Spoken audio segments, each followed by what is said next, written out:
Monday message, a man of God.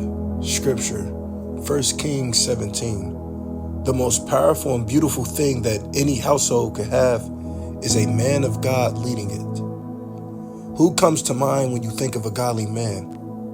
You may look up to one. You may be married to one. You may be one yourself.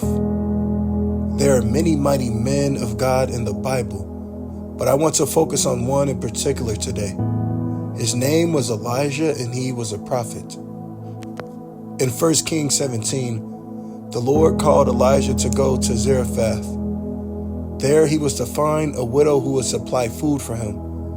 When God called Elijah to do something, he did it without delay. Delayed obedience is disobedience. When Elijah got there, he asked the widow for water and bread. The widow was concerned because there was only enough food for her and her son. Elijah provided a response of comfort and assurance. There is safety in the presence of a true man of God. There ended up being enough food for all three.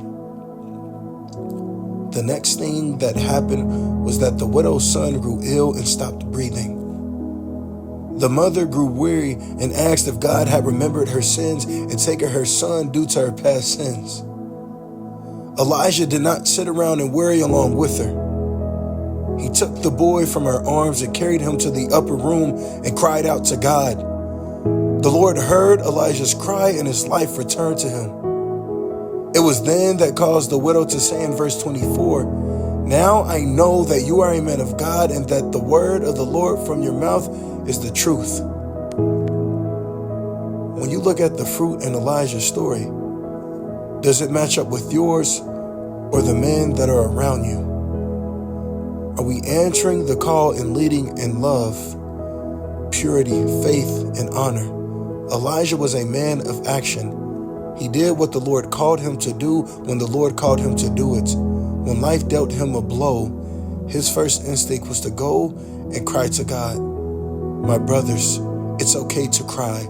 Cry and pray. Cry and bear fruits. Cry and be obedient. Men of God, rise.